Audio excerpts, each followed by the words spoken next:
Hello, Attacktioneers. Welcome to the Attack Action Podcast.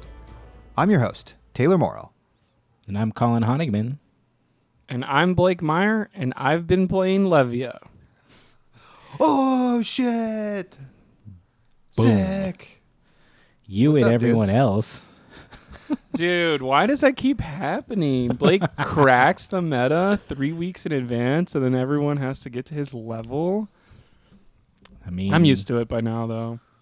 Levy is the better brute right now, so You were good also job. the You sniffed first it out. person to start wearing a drape denim as well, a Jinko jean, as it were. Mm-hmm.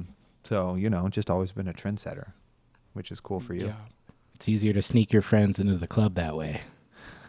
And carry Right, forties shorts in on your back backwards. pocket. I didn't have Warm. to sneak into the Tiki Tea Club. They let me in this time.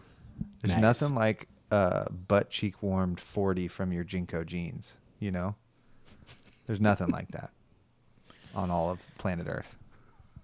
I'll have to ask my stepbrother about that one. Should we get 40s when you're down here at the Pro Tour? Yeah, we'll play Edward 40 Hands and Flesh No, and Blood I'm at the not same doing that. time. I'm not doing Dude, that. Pro Tour is like still 3 months away. Pro Tour Amsterdam. Oh, wait, it's this weekend. Let's go. Welcome to Los Angeles. This is the Pro Tour episode that Yeah. you've been waiting for. Are you prepared for Pro Tour? The answer is maybe, but you're not prepared for Los Angeles. It's not like what you see on TV, folks. We'll just get that out there. I was telling these guys, I big was like, place. I'm very excited to in real time be on Twitter, be on the ground, hear people turn on Los Angeles in real time. Of I hate it here. I thought parking would be cheaper. Why did I rent a rental car? Everything I was planning on doing is so far away.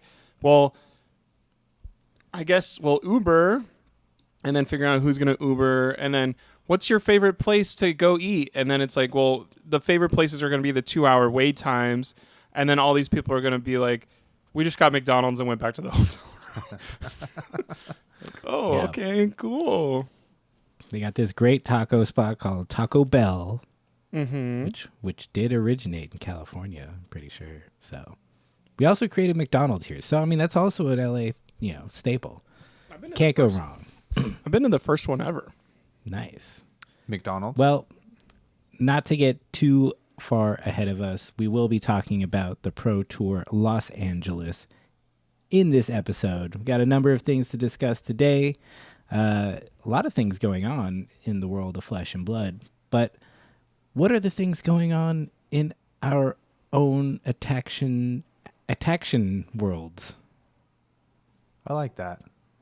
I'll go first since I spoke first. Yeah, I want to hear That- about this lawn update. I heard That's there how was a that works. lawn update. Okay.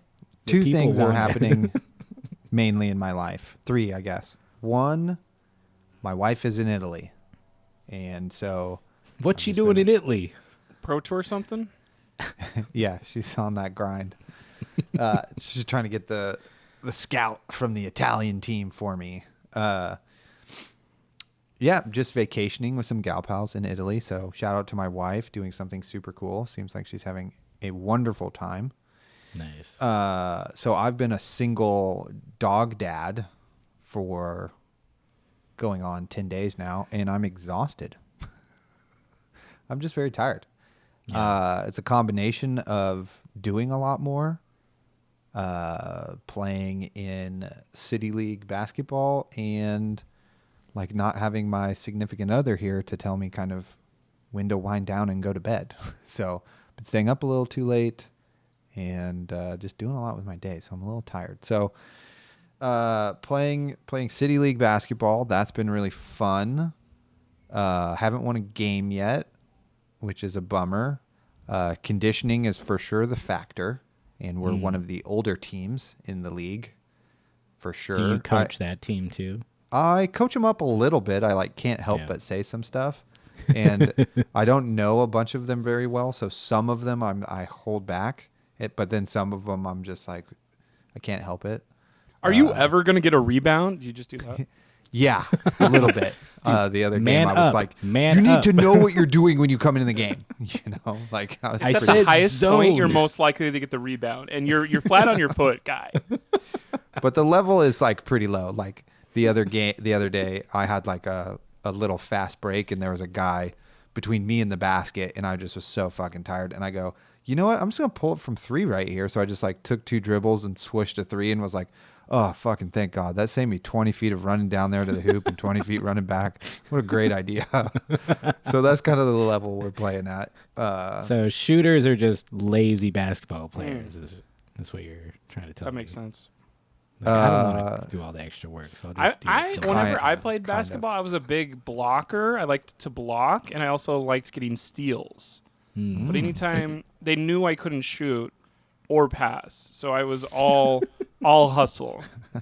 My least favorite bit is because I can shoot. Sometimes they put the young guy on me who's going to try really hard. And I'm just like, dude, you are going to injure me, sir. I'm 36 years old. Please just go guard somebody else. Like, you don't need to try this hard. Like, I just want to kind of stand in the corner right now for a couple of plays. And then I'll run up and down a little bit. But just like, Do get that away like from me. ankle breaker crossover thing. I don't have that. The best thing I got is like I'll drive pretty slow to the hoop and then shot fake, and then the young guy like flies by, and then I do a no jump layup, and Nice. that kind of works out sometimes. Wait, did you ever hear about the basketball coach and stuff from my high school 12 years ago? Where 14 like, years ago? would we have heard about it not from you or? So there was a guy he moved to our district as a 9th grader and then was in our community. I went back for Christmas and saw him play, and they were like, this guy can dunk. And dunking in Odessa is not a thing I grew up with. So I was like, oh my gosh. I saw that man and I went, he must be a senior, right? Everyone goes, no, he's a sophomore. We're going to get 3 years of this guy. Less than 3 months later, it came out that he was actually 22, switched districts, and went your back school? to high school and went to massive jail because he was basically like using an alias to go to high school to try and get recruited again. And it was a crazy, like, how could anybody see this? And it was like one of those things where like I immediately saw it in 15 seconds of like, oh, that guy's a senior. There's no way he's 16. And they're like, no, he's 16. Isn't that crazy? And I was like, gross? What? That's gross negligence by the athletic director. Goodrick Montmeyer, search him. I like that. I feel like dunking in Odessa should be the name of the The biopic podcast? for that movie. Yeah. or just something else. Yeah, just dunking Yeah. in Odessa. Yeah, maybe we'll pivot to that when this finally flames out. We need to do a documentary for sure, guys. We have all the tools. we do, and we will get to that. Last thing for all you sick lawn lovers out there who are just waiting, know it's springtime. Lawnmower season is upon us, and I went to get the ride-on lawnmower, and there's apparently some rust damage, and I can't reattach the battery, so got to figure that out. Then went for the walk behind, used that for a good 2 hours, and the ripcord that like starts it just like broke midway mowing, so now I got to fix that too. So just your classic, haven't used these tools all winter, and they're all broken now, and so I have like a half mowed lawn with grass taller than my dog in most places. Hilda's not very tall, but still taller than an animal. Did you hear about the Mo incident 14 years ago in Odessa? That one I did hear about. When a lawnmower was dunking. I don't for think free. it's safe for Yeah. the podcast to share. Okay, never mind. It's too explicit. Colin, what's going on in your life, bro? Oh man, I'm glad you asked me that. So now I can sit here for too long and think about what is going on in my life. What isn't going on? He's got so much stuff piled up right now. Dude, on Was my that a floor, joke? definitely. Well, yeah, was that a joke about Colin's? It's a dig at my No. organizational skills. Well, okay, project reorg of all my cards is coming along. I've gotten through almost all of the class majestics. I did all the commons and rares, and so I was putting majestics in binders. Which once I started doing that, I was like, is this the right thing to do? And I was like, fuck it, I'm just going to commit to it. I'm going to do it, and then we'll decide later. And if I have to put them back in boxes, I'll just do that. But of all the cards to look at easily, the Majestics are the best. The art's the best, so, makes sense, I think. If not, organizationally, at least aesthetically, it's not bad. So that's coming along. I still have a long ways to go with all the cards, and then the last two sets of cards that I haven't organized yet. But that's just fine. throw bright lights in the trash. Who cares about those Majestics? Honestly, that one could probably just stay in the case it came in, and I'll just give it to Brian to sell. So that's fine. Otherwise, work's been busy, doing a lot of stuff at work, trying to be a better, manager, boss person to people, which is something I struggle with, telling people what to do, which is part of my job. Jeez, well, you're not struggling on this podcast, I'll tell you what. Well, it's the learning goes back and forth. I learn from here, I bring it there. Another news, I told one of my coworkers that I had a podcast the other day, and the reaction was quite interested until I started talking about what it was about. But still, the intrigue level has increased at work for me, so that's good. Nice. Outside that, we've been investing in some new tools and stuff to kind of bring to Pro Tour to increase our ability to make content on the fly and on the road, etc., etc. So that's been fun. Bought some cool little gadgets that are cool. So if you see me wandering around with a boom mic and a selfie stick, you'll know I'm just living my best content creator life. And should you talk to me? Maybe, or don't mess up my shot. I don't know. I don't know how to show people that I'm going for a cinematic thing versus just wandering around talking to people, but I'll put up a on-air sign or something. Yeah, just have a button on your... Yeah. Hold Please up talk to me. Yeah. Yeah. I'm in cinematographer mode right now, so don't fuck up this shot. So when you that's have been the cool. Viewfinder. Prepping my house for Taylor's imminent arrival for Pro Tour. Very excited to have him here. And just excited to have Friday off and go play some Flesh and Blood. I started putting things in my calendar, like the James White panel discussion, and like, oh, these are the 3 events I signed up for, and these are the events I want to sign up for. So Are we team sealing? is there... Yes. No, there's Team Blitz. Oh. Is the only official team event, I believe. I don't know if I want to build a blitz stack. But if people want to get together and team seal it, let's buy this box and do it. I don't know how many boxes we need, but we'll do it. So hit us up. You can do 3v3 with a box. Okay. Easily. That's only 9 packs a piece. Okay. Or per team. Yeah. So if we can scale up from there, we'll just do it. We need 3 other people. We challenge thy community. Yeah. Come get us. Unless Taylor makes day 2 of the calling, and then wait till he's done, and then We got all day Friday, baby. Unless Blake makes day 2 of the call. That's right. Blake's also in the call. We're going to talk about who's doing what later. So we'll talk about that later. But yeah, that's been it for me, I think. We'll call it there. Blake, how about you? What you been up to? Very interesting. I've been doing Star Wars Unlimited, which is a whole nother game that came out. Very much, here's 5 or 6 dudes that all like each other from playing Flesh and Blood, but maybe aren't the strongest players, where they don't have the wins and whatever. Oh, well, let's do a casual game. And that's been Star Wars. Opening the boxes of pre-release, it's $30. Get $50 worth of cards every time. It's just make money. And you're like, what? Got a $60 promo for no reason once. Opened up another box of an $80 thing. Got $90 worth of cards out of that. So far I'm all positive. Is it fun? Yes. It seems like a casual game where you play 3 quick games in 45 minutes, pooling cards with all your friends.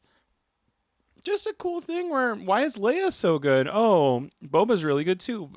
Oh, Darth Vader comes in. And like, I don't really like Star Wars anymore because the movies have been so bad. And like, maybe I watched the first season of Mandalorian, but like the first episode of Obi-Wan was like, holy crap, this is the worst thing I've ever seen. So it kind of was like, I don't want to get into Star Wars. The art style's pretty bad in the game, to be honest. But like, the game is really fun. And it seems like this 5 or 6 crew is always going to do that as a side hobby or whatever. Like, people are planning on bringing their Star Wars decks to Pro Tour. And it's one of those things like, why is this happening right now 2 weeks before Pro Tour when I need to focus on other things? But it has been like, ooh, bring your Star Wars deck. And like, part of me is like, is it better to like out of sight, out of mind with your Pro Tour stuff and then just be in the moment those eight rounds? Or is it like, I should have been practicing this whole time and I'm about to just light $70 on fire because I've been paying attention to Leia and Boba over the last 2 weeks? It's a great question. My only question is, does Star Wars Unlimited have attack actions in it? Oh my God, I can't mention it on the Attack Action podcast if it doesn't have an attack. No, you no, can. it doesn't. We could just pivot as well. It doesn't? No, We- it has we- ground units or space units. The Ground attack, Unit right? podcast. You attack with them? Yeah. I'm not saying a card type called attack action. I'm Oh, saying, okay, do you yeah. take an action that is an Oh, attack? yes. Yeah, Leia come can do on. it 2 times in a row. I wasn't trying to discriminate. I was trying to open us up to a whole new world of and universe of storytelling Let's talk and about gameplay. Star Wars for 3 hours. Let's do it. Yeah, I could do that.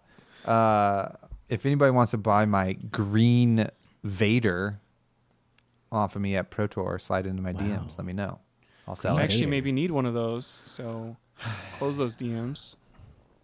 Okay. Nice. No Made a problem. deal Well, right maybe- here. You're too late, everyone. Slide into those DMs and see if Blake bought it off me. I will totally. let you stay at Colin's place for it. Okay, no. Yeah. Cool. That's great, Blake. I have been enjoying Star Wars Limited, Unlimited. I don't like the name. These, okay. 'Cause there's unlimited possibilities. Game, good. Would it be good if it wasn't Star Wars? That's the question I ask myself, and I think no.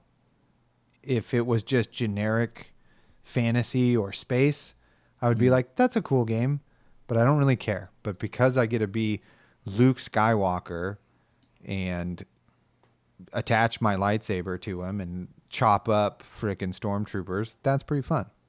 Nice. But the card, I think the card templating is unappealing. The artwork is fine. It looks like it's from a like graphic novel, and the card quality is very bad, and the backs of the cards is very bad also.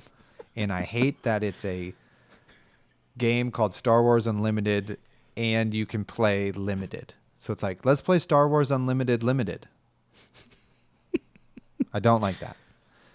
Other than that, well, you only do. Do you do draft or is it just sealed? both. Has Oh, you both. can do both. Yeah, Oh, which is okay. cool. Also, we hit like, us up if we you want like to play Star Wars good Draft. names card I'll games do like that. Flesh and Blood.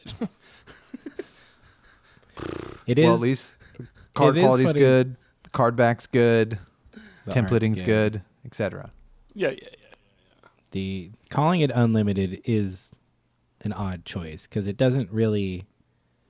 What does it say about the game? You know, like I feel like Destiny. Destiny was like, any card in any oh, deck. You just have to you're- pay more. You're rolling dice, like because it's like, oh, you're choosing your. I don't know. That's kind of the feeling I got, even though I have no idea how to play that game. But it seemed to make sense. But with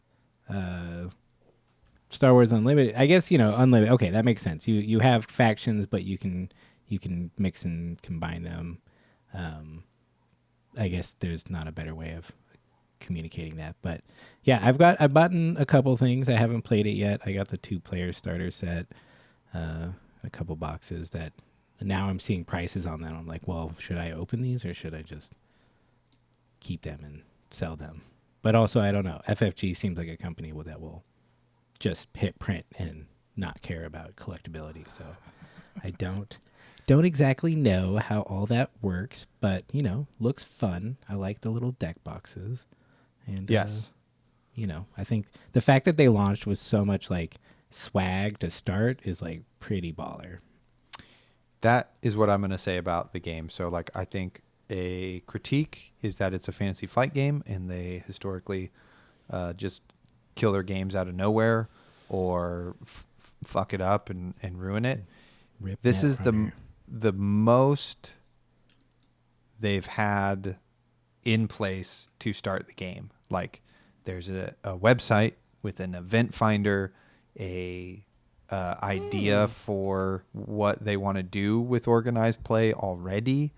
They have partnered with GameGenic and have like official stuff already. So like they're already designing for set 2, set 3. They have a few little spoilers out already for the next set. So they are seem like they have a plan rather than like, I don't know, we're just going to make this game and we'll just fucking see what happens. Oh, people really want organized play. I guess we'll fucking slap that together or whatever. Yeah. So that gives me like a little bit of hope. Not to be too Star Wars-y about hope.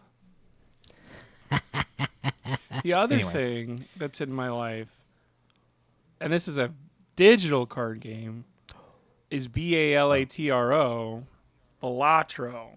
Oh yeah. And nice. if I look at this button over here, it says I have played 39.1 hours. And I started 9 days ago. Last so if we do night. some 39 divided by 9 for all those quick math people, that's almost 4 hours a day. I should just be, well, we know we can't stream it because I suck at streaming, but Balatra, I got to figure out how to monetize this. It's so fun, so addicting, so, oh my gosh, numbers go higher and higher. I feel such a good idea. Oh, it's got a great song. It's stuck in my head. I dreamt about this last night. I was doing things in my dream. I woke up tired because I was playing Balatra in my mind last night. And it's just something where it's like, why is also this showing up right before Pro Tour? I should be bashing Levia into people for 10 hours a day. And I just, there's not going to be a $10,000 Balatra tournament that I just sign up for next week. You The know, Balatra Pro Tour is not in LA. a good game like that it's really fun to kind of just get drawn in and do it, because it doesn't always happen. It's few and far between that a game will just be like, I need to keep playing this game. I'm having so much fun playing it, no matter if it makes any sense why it's fun. It's like when I got really into Papers, Please, and I'm doing literal paperwork in a game, but having the best time and staying up way too late. But it's great. I love it. I haven't played it yet, mostly because everyone's like, it's so addictive. And I'm just like, oh, fuck. I'm already playing too many video games. I can't have one that's going to fully distract me from every other game Yes. until I cave and just buy it. So we'll see. Well, it's only $15 Also and it's probably, on your yes. computer. I know it's only $15. That's the problem. Anyways, well, that's fun. I like games. More and more I don't read before bed and I just play games on my Steam Deck, and it's awesome. And I don't have any regrets. So games are good. Hell yeah. I should read before bed. That's what I should do. I'm going to do that tonight. Boom. Dude. Did anyone grow up reading a whole bunch as a kid and it just was your escape as a kid from your childhood? And then you got older and you're like, I spent so much time reading as a kid, I no longer find enjoyment of it. No. Yeah, me neither. But what I did was I read the entire like Sword of Truth series throughout high school, and that's like a 11 book fantasy series, I think, something like that. Better Which than Redwall? Redwall, Maybe. let's go. Maybe not. Anyway, I read all of those books, and then people are like, say stuff about, literature that they've read, and I'm like, nope, have no clue. I was reading book 5 of the fantasy series in high school. That's what I was doing. not Dude. reading maybe important works. So But was it important to you? Yes. There you go. That's all. That's the metric that matters. So Thanks. Redwall was about mice, okay, and it was like in a feudal. There was kings, there was queen, but it was very interesting because the interconnection between the species, like the badger, there's only a couple of them, but they're super strong fighters and they need support. And the bunnies would be also good fighters, but Dude, what if Is there can a we mute make a button? Redwall Oh. TCG? That would be tight. dude, I would Done. immediately do Done. that. That was my Just number one. reskin Like, Star Wars. Blake, what kind of video game do you want as a fifth grader? And I would Redwall. Yeah. Be tight. What a cutie. Well, that's we'll save that for a time snap cast. You know, we'll just go deep into Redwall and our love of young adult fantasy novels. Martin the 'cause Warrior. They're good. They're good, man. You can go back and read them now. It's still fun. Anyways, all right. I think it's time to move on to some shout outs. Because we got some segments to move through here. So Oh, yeah. who's got a shout out? I do. This isn't a flesh and blood shout out, but I'm just pivoting shout outs now to just whatever. Wow. I've been consuming so much of The Cave, which is a YouTube series by music producer Kenny Beats, and it is fucking fire. It is like one of the best YouTube shows ever. So basically the premise is Kenny is a music producer, primarily hip hop. And so he has a studio that he calls The Cave, and he invites known artists to The Cave, and they're going to, in this session, he's going to get some inspiration from them. He's going to make a beat in 10 minutes, and they're going to freestyle over it, and they're going to record it, and they're going to be done. And he like vamps with them, and it's like kind of a interesting interview show, and they smoke a lot of weed, and I'm like, man, dude, these guys are cool. Should I smoke a lot of weed now? And so he's got people on there like that Mexican OT. He's got Doja Cat. He's got a bunch of other people. He even has the Idols on there. I guess they're not the Idols. It's just Idols. Remy Wolf's on there. Mac DeMarco, which was like not a really fun one, but Thundercats on there, etc. So he's got 4 seasons of it, and they're like 10-minute videos. And for the most part, it's like really fun back and forth between the guest and Kenny. And then usually the song is just a banger, and you're just like, oh yes, this is fucking sick. And then it's over, and then you watch the next episode, and it's really good. And I highly recommend it if you just want to be entertained. It's like That's tight. what I like about YouTube is like somebody has made a 10-minute thing, which is like the perfect YouTube length for something to watch, and it's personal. You know what I mean? Save that kind of editorial or criticism for our production meetings. This is a podcast. This is way different, not a interview variety show. No, that with sounds actual talented people.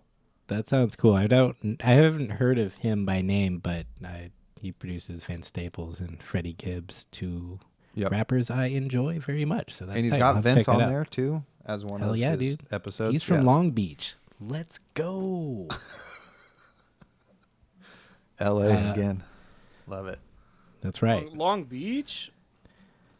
Are you guys, while you're doing gang signs, are you aware of the difference, the heart symbols that Gen Z and millennials do? Has anyone pointed this out to you recently? The heart symbols. See, Yeah. ours is this. Millennials do it this way, and then Gen Z does it more like a gang sign. And they also just do it like with one hand. It's like, bro. Because they do half of it, and then their friend will do the other half. Yeah, it's very What? funny. Anyways, I just know about finger hearts. That's all I know. I like finger hearts. That's pretty Yeah. good. It's this one, the Gen Z one, is hard.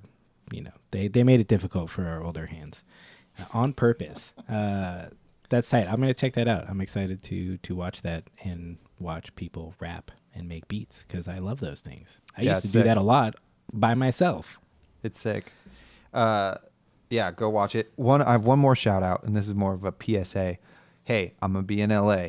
If anybody knows of any pickup basketball on Friday or maybe Sunday, I don't know, and want to slide into my DMs really quick and get a pickup game going, I would love to play for 5 minutes and then feel like I'm going to throw up and then maybe hurt my knee and then, get a little too sweaty and try to figure out how to like change my clothes in a different city.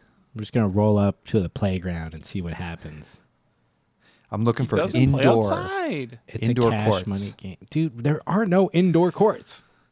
These old knees need the soft/hardwood, not concrete. Dude, Okay. I don't know what to tell you. I'm not playing basketball, but I'll drop you off. Thanks. Thanks, bro. So Hell slide yeah. in my DMs. Let me know. Okay, that's it. Get I'm in done. there. Shout outs over.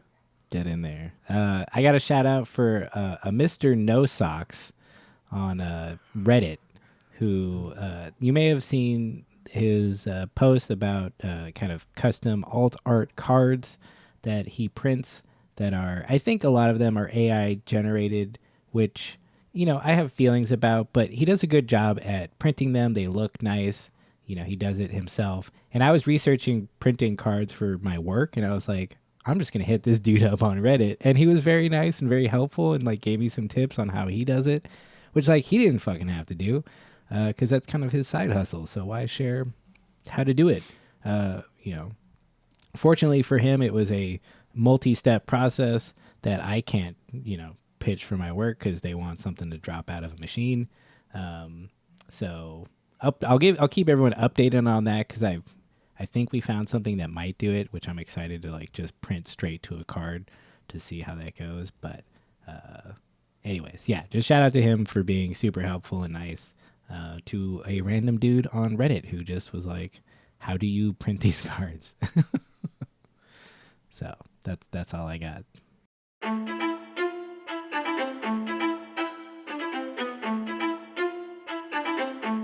Hello, listeners. Guess what? We have been gifted $50 in store credit from our good buddy on it at Fab Foundry, who's now opened a completely flesh and blood oriented brick and mortar in Portland.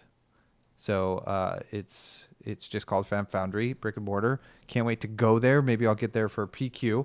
But so we got $50 in store credit we are going to be giving away for a contest. But before we get to that, we also are giving listeners 10% off of singles from Fab Foundry when you click the affiliate link that's in the show notes. So if you click on that, boom, you go there, you go, okay, these are the last couple of Majestics I need for my deck. Bam, 10% off. It's going to be beautiful. So what we're doing, contest, $50 store credit, is we want you, the listener, to submit audio files of something from the deathmatch arena. We're talking PSAs. We're talking intros to fighters. We're talking about catchphrases from different heroes. Whatever type of audio format you think is happening at the deathmatch arena, send it to us via our email, theattackactionpodcast@gmail.com. We will listen to them all, and then we will choose a winner, play it on the podcast, and then that person will be the $50 store credit owner. And you're like, well, how long do I have to do this? Well, we're going to give you until April 8th. So the contest is running until April 8th. So you have Pro Tour, this Pro Tour week, post Pro Tour, and after that, and then that Monday, April 8th, when we finish up at the Hype House, Yeah, we're gonna pick a winner. So we'll probably do it at the Hype House with everyone present. We'll all decide as a large group and which judge one you. was our favorite. So Yeah. have Maybe fun. it's somebody in the audience selling smashback ill horns. It could be small things. It doesn't have to be a long recording. It could just be Yep. like, this is what Olympia says when he walks in with his palm from, Yeah. like, and it could just be that, it's like, you smell what the Rock is cooking. You feel the wind that Olympia is fanning, you with, Yeah. but better, totally. yeah. So Or, Yep. or you could find 3 of your friends and do a 2-hour-long podcast where you each pick a different persona to be and talk about the deathmatch arena like it's a pro tour. yeah, if you do an in-character tier list about the deathmatch arena, as You will win. the heroes that do it, you probably will win, so long as it is very entertaining. Yeah. And not if- problematic. If you can pull off live theater on the radio in Yeah. the deathmatch arena for 10 minutes, boom, done. Like a skit, But yeah. Go out there, have fun. We did this with a radio commercial previously, and the submissions were so good. I think about them still because they were awesome, and we ended up doing a whole episode just dedicated to y'all's submission. Yeah, you can go back to check back that out. I think it's called NPR style. Wraith Radio, I think Yeah, is what we I did. think that was called. Yeah.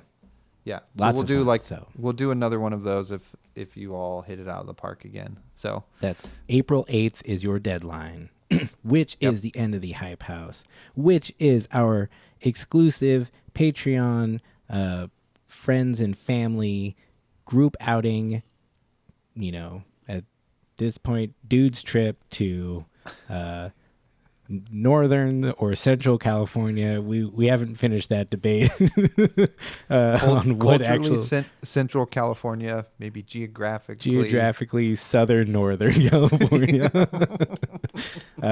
where we'll be hanging out. We're setting up our own event, pro tour level event, Airbnb. Everyone's at the house, and you know what? Instead of having to go to some big hall and pay for parking, we're just gonna jam games all day. We're gonna cook food. We're gonna, open up boxes. We're gonna yell at each other. We're gonna jump in the pool because there's a pool, and it's gonna be nice outside. I hope. And so it's gonna be a lot of fun. We got board games. We got a bunch of sets of Flesh and Blood to draft. So if that sounds like something you'd enjoy joining in the future, please consider supporting us on Patreon. You can check us out at patreon.com/attackaction-podcast, I think. The link's below. Check it out. Yeah, totally. If our content it means anything to you, we're just asking for basically $4 a month to support us. If you find this really valuable and a important part of your entertainment in your life, one latte is all we're asking you to forego during the month and give it to us. And we appreciate that. So thank you. Hype House sounds like a lot of fun. Is there any way I can go? You'll be attending, Blake. You're Oh, coming. okay, sick. Can't wait to see you guys Yeah, there. you're carpooling. I hope you're going. Still gotta send me your money. So, As soon as I sell this Arclight further Sentinel cold in foil, I this promise. section. All right. If $4 a month just too steep, can't do it, don't like doing Patreon, totally understand. Consider leaving a review on iTunes, Apple iTunes, or on Spotify, or whatever podcast app you use. If it allows you to leave a review, please consider doing that. That's a really great way to get our show up there. We are the longest running Flesh and Blood podcast in existence. Started earliest and has kept on going. Didn't say the best, but it's surely the longest. We're working on it, that's- okay? we are claim We're to fame. working on being the best. But for some people, it is the best, and we love you if you think that's true. And you know what? If you can't do that either, don't like leaving reviews, maybe tell a friend. Like we said last time, roll down the window, shout out the Attack Action podcast wherever you are right now.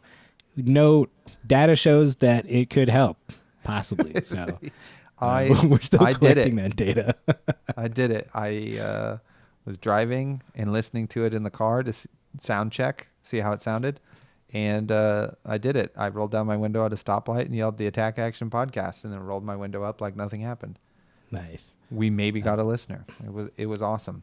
If that was you, let us know. If that's how you've heard about this show, let us know in the comments or at the Attack Action podcast at gmail.com. Lastly, all right, Here's your shot. You're like, I've seen these guys on YouTube. I've listened to them in my car, in stereo. But I want to get down with them. And this is your opportunity. We're doing the PTLA Attack Action Podcast meetup Saturday night, 8 p.m. at the Highland Park Brewery. Don't be mistaken, it is not in Highland Park. It is in just north of downtown, just past Chinatown. So it's near the venue. You probably need to take an Uber if you wish to venture on public transit. You probably also could get pretty close as well. But Ubers are recommended because we're drinking beer, you know. We'll be there. Highland Park Brewery. They got good food. Got a lot of space. Just come on in. Find us by our mustaches or our beards or by Blake's booming voice leading you like a siren to the rocks of good times. So join us. Love it. Can't wait to see you. We'll put an address down below there in the thingy.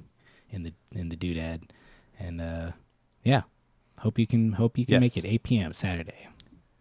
8 p.m. We'll probably be there for a few or too many hours. Who knows?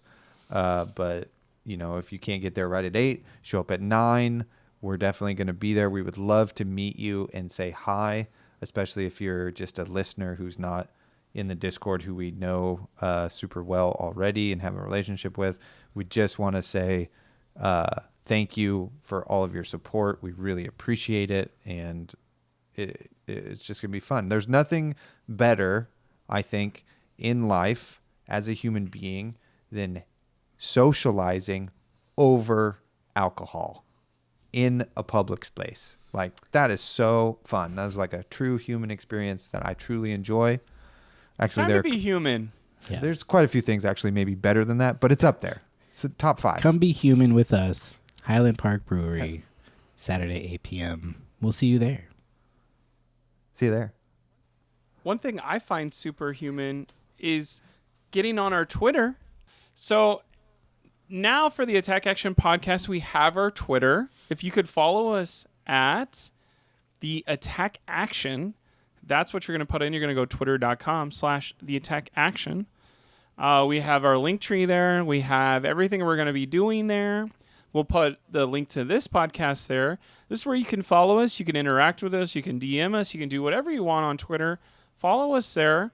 We're going to be sharing what we do. We'll probably, since Zane and I are brand new to the podcast, we'll probably do here's some stuff you should have seen in the past. Here's some stuff we're going to do in the future.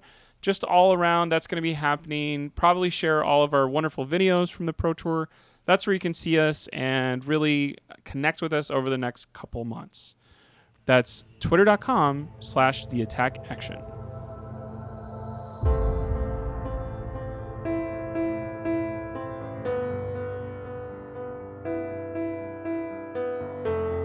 Let's go into the news. Boom. Ding, ding, ding. Ding, ding, ding. What do we got in the That's news? already taken. The big one. We'll just start off with a banger. New pitch symbol, baby. Been spoiled. It's like... Has it? Is it? What is it? Who is it? How could it be? Where was it spoiled, Taylor? I don't know. Somebody posted a picture. It's on Twitter. I think it's on the Flesh and Blood Facebook page somewhere. They switched their profile picture like everywhere on social to a There you new go. misty pitch. So is it a It's ghost like, pitch? It could be stars. Yeah, I don't know. I like the ghost pitch because I feel like people have been talking about ghost stuff, which I think is cool. Because how many people I don't have know. alternate resources? And I think we have copper, silver, and gold. We have get rid of our graveyard for shadow people with Took blood 4 debt. years. 4 years to develop We have copper, ash. silver, gold. Yeah. We have ash as another They got resource. So there. maybe this is a secondary pitch thing of some of your cards pitch normal pitch and some of your cards pitch misty pitch. And maybe we can make these misty pitch cards stronger because it's harder to turn them on because you can't play generic cards because generic cards don't pitch for misty pitch. And then if it's like So my you- Misty ALS So wait. or my Misty whatever needs Okay. Misty. That's what I was getting at. So you have Illusionist. mist veil cards that need mist veil pitching to utilize them. And I think that would be a cool way of like, hey, this draft is everybody's going to be after those Misty cards. Or you could be the one who's like, I don't want to touch those at all. I'm going to take all the generic cards and just beat you guys with the generic cards. I feel like they maybe don't spoil. I mean, who knows what they do? But my guess, it is just alternate art on the Majestic, on a Majestic. And it has no mechanical significance. That's Dude, my we're take. about to Wrong. pitch. We're about to pitch for 4, so get ready. In this world, we don't need Sweet. 3 pitch. We need 4. Let's go. Yeah, I think it's really cool. It's a classic maneuver by those wily cats at LSS to just be like, here's this little thing. Fucking go wild. And we're all probably wrong. So that's fine. But it's exciting to wait and find out. I've heard some interesting stuff of like around like kind of the ghost idea and what things could be like. Can you like pitch it out of, I don't know, interacting with graveyard or other things like that, or it's like kind of beyond there. But Yeah, maybe I don't know. play stuff from Honestly, your graveyard. Ghost, I think, is a cool talent name that I haven't really heard of. Ghost Ninja, Ghost Illusionist, and Ghost Wizard would be really cool. it's pronounced Jost.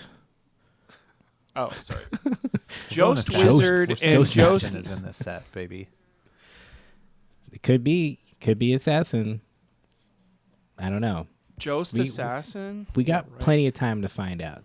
Let's go on to our next thing. This one's hype because Blake came on the podcast, and then the next week hit the top 8 that are the local RTN. Fucking hell yeah.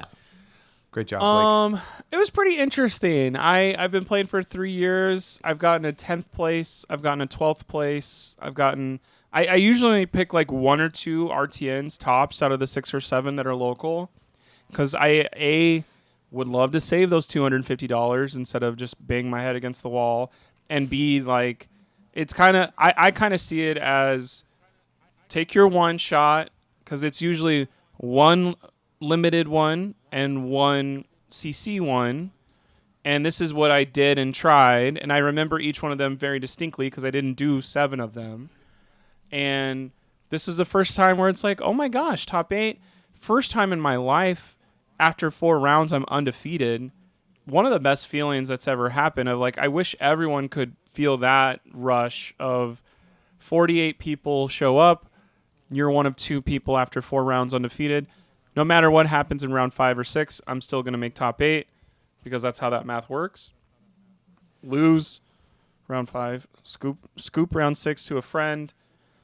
Lose my top 8 match because I didn't draw a single Blood Rush or Art of War. So that felt pretty bad. But I did beat 2 people that are on pro teams. I did beat somebody I've never beaten before. So that was nice to feel of like, oh, you guys do bleed. Ha ha ha. That's that joke of you do bleed or whatever. And 26 damage turn to kill Chris Ioli on my winning in is like it was an insanely like low percentage thing where it was like, if I don't do this right now, I'm not going to do it. And it taught me like, you gotta, if you want to do once, there's only 2 people that go 4-0 after 4 rounds. You need to do some crazy percentage thing to get there. It's not something that you can play your normal like safe stuff and get there. At least not how I'm playing that Levia deck. I'm playing it very aggro. Punish me if you can. Can probably go over most offensive decks because of how much damage it outputs. But it was Spoiled Skull, and then one of my 3 things was Blood Rush. Draw the Blood Rush, purposely do Beast Within when I'm at 4, go down to 2, then Claw, Dread Screamer, and it was 5, 10, 18, and then 8 more. So yeah, and then the Boneyard Marauder. So perfect math, of course, because you gotta. And so it was 5 plus 5 plus 8 plus 8. And Chris Iali's face when he's like, yeah, there's no way I can block that last one. You're like, I know. You're like, let's go. So that was a really cool feeling. Got a picture gold made rainbow. That feels a little bit worse than it did a year ago of like, and 2 years ago, get a cold foil that goes for $400 nowadays. Like nobody's ever going to care about this rainbow Victor Goldmane. So I think that was a kind of like, I made it through. I also did the one where it was like everyone were paying way less money. We're not going to charge you guys extra, and we're just going to, this is the one for the people. So it was a nice entry fee of like, if you lose, you only lose this much. But whenever it's time to get your prize money, it was only $20 on a gift card, which I put right into Star Wars and got a $70 hyperspace Vader from. Let's go. So it was great. You just won the whole day. Yeah, it was pretty fun. The only thing that was like, I'm kind of like the fat guy who's the commentator, who's like the funny guy. And so seeing people's faces when I go like 1-0, people have seen me do 2-0. People are like, oh, yeah, great job. I beat someone pretty good in round 2, and people are like, oh, okay, nice job. Round 3, I go 3-0, and people are like, oh. But the 4-0, there's only 5 people that are 3-0. When I did the 4-0, people were like, wait, what? And it's something where there's equal parts of like, well, this is the part in my community that I occupy. But it was also a time where it was like, yeah, this is the one time it's all coming together for me. And equal parts like, oh, I can start believing in myself, but also maybe like I'm not. It's a weird feeling. I don't know where I'm really going with this, which it's not that I'm speechless. It's just I'm not trying to offend anybody, but like I feel like I'm this good of a player, and this is the final time where like, oh, the gym worked out and my cards worked out, and maybe I could 4-0 more often. It's just nice that it finally happened. But everyone going like, really? Is kind of like, oh, come on, guys. Yeah, really. I mean, honestly, I feel like anybody that, I mean, you're on home turf. This is that Odyssey. And Defend Odyssey. Anybody that goes to Odyssey knows that you win armories on the regular and you do very well most of the time. So, like, it's not like a outlandish thing for us. I think, people who haven't been able to play against you as much because, you have been sitting in the commentaries booth a bit more. So they're just forgot. So, I wouldn't take any of that to heart, but you showed them. You got it in you, and you did a great job. Claw.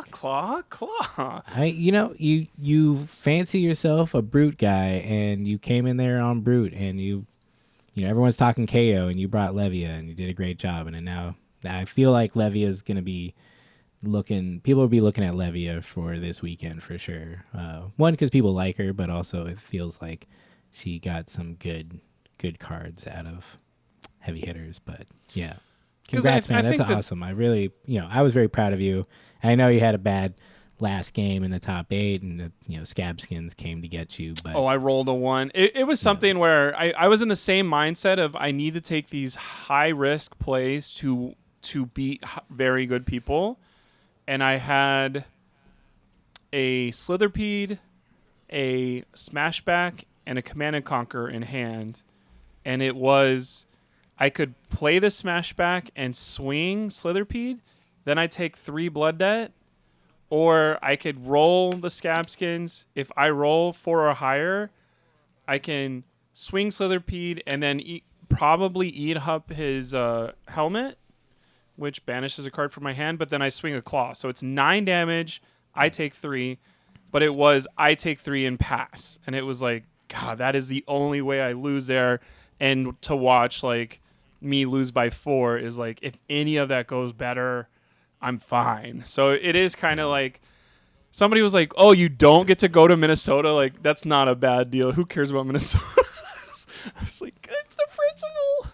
Yeah, no, for sure. I mean, that's the brute life. If you're gonna live it, it's gonna happen. You go for those plays. It's I'll be doing it for 8 hours on Saturday. Can't wait.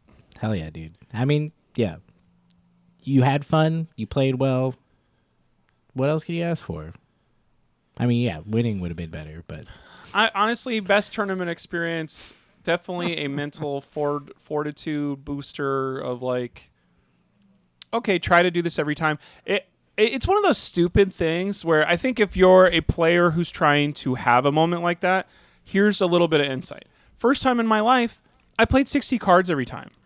I didn't play 66. I'm a big stupid idiot because I always like playing 66 because there's this stuff and I can block a little more. Just play 60. Just do it. It was every single time I'm looking at. I'm taking my mind out of the sideboard thing. I'm looking at a grid. Here's what I'm doing. I'm playing this extremely exactly the way I'm supposed to. There's no time during this sideboard time. Take your 5 minutes to actually go sideboard all your cards out. Don't mental mistake this.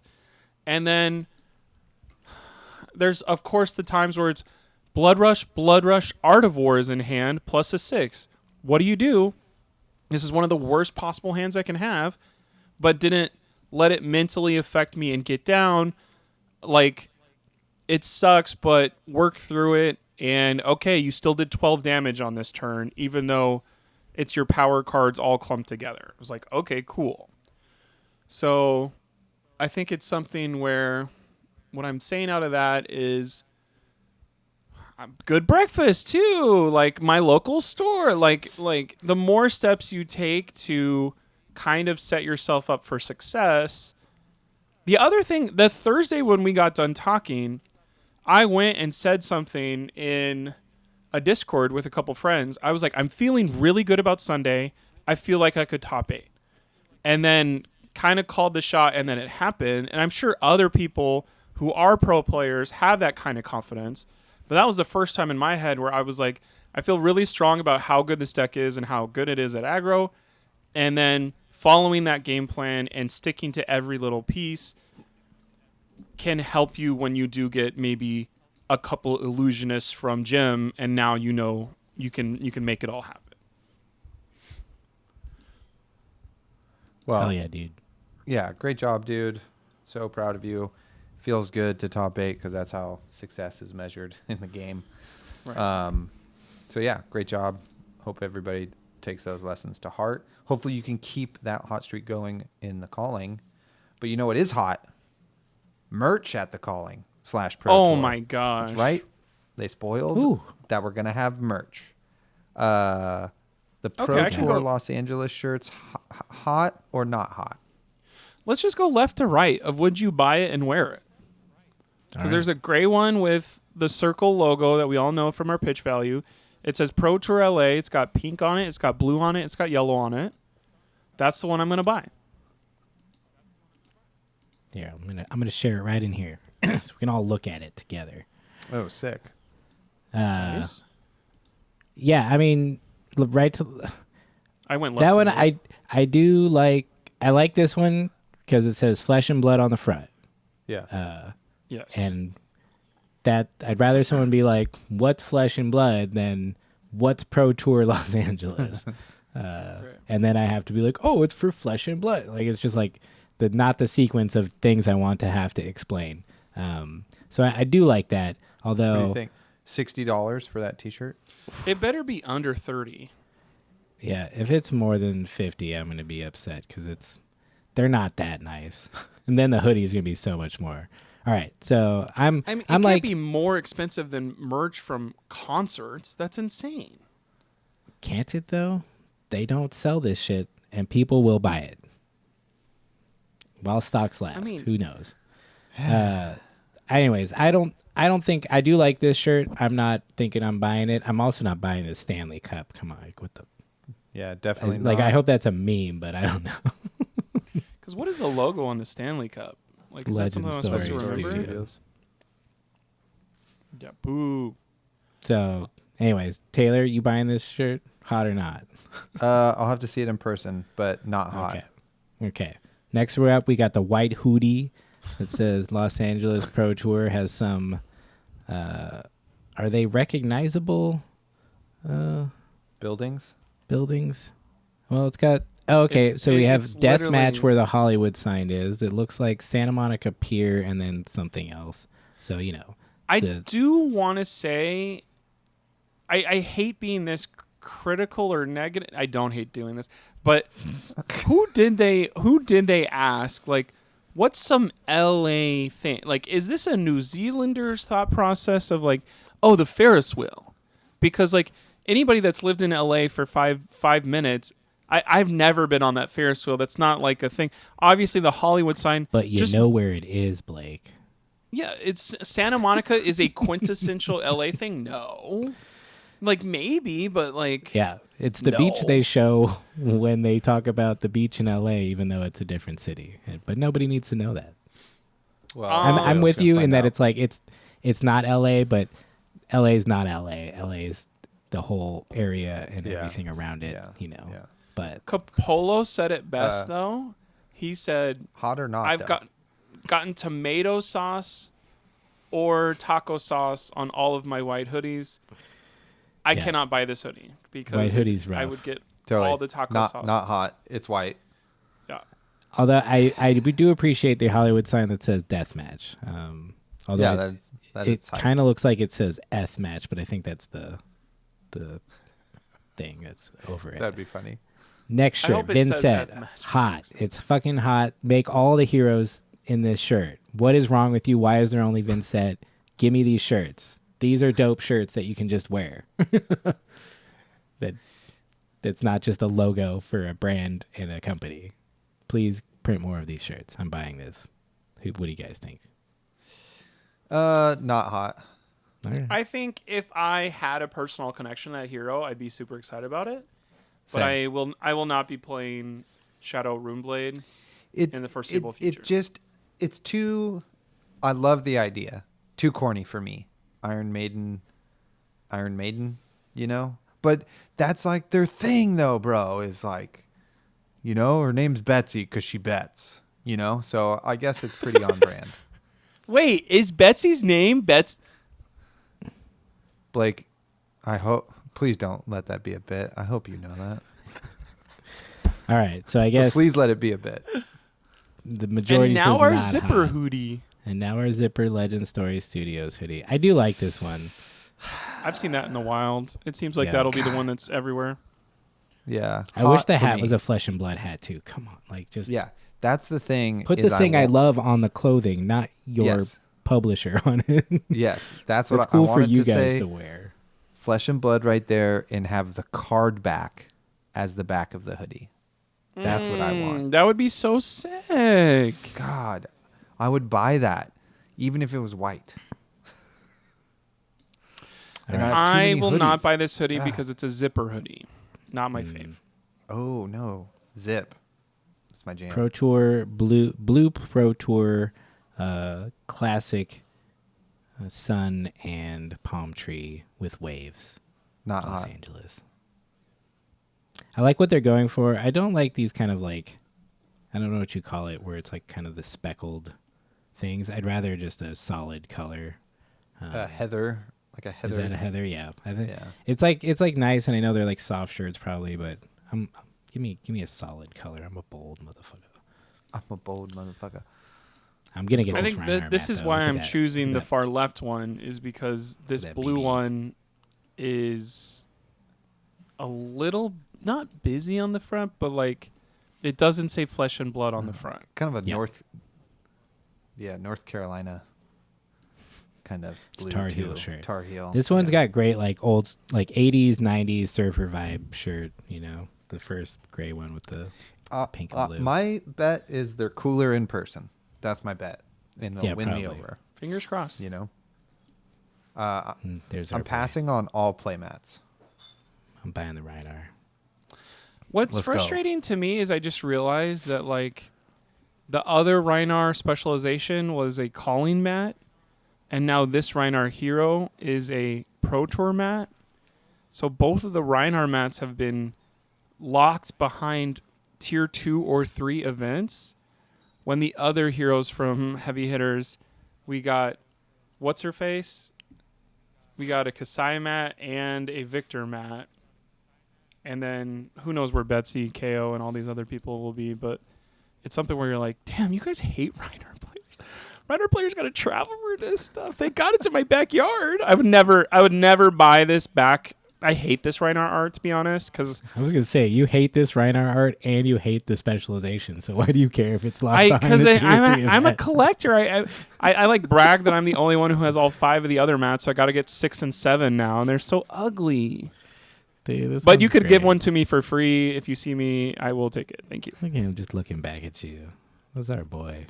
Oh, are you looking at my supple? Just kidding. What do you think about the coin? The coin is good lord Commemorative status. Of coin. what are Is we that, even like, writing cool? on this? Do people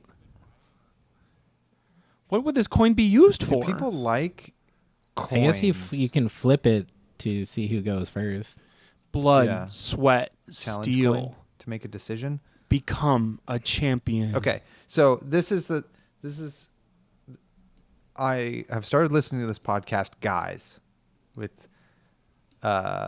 this gentleman named Brian, and it's all about guys who are into a really specific thing, and it's pretty good. And they just kind of What's like, their intro like? you know, their theory is it's all over the place. It's a hot mess. Hell yeah. And it's hard to listen to, but then you kind of listen to it and you're like, okay, I get it.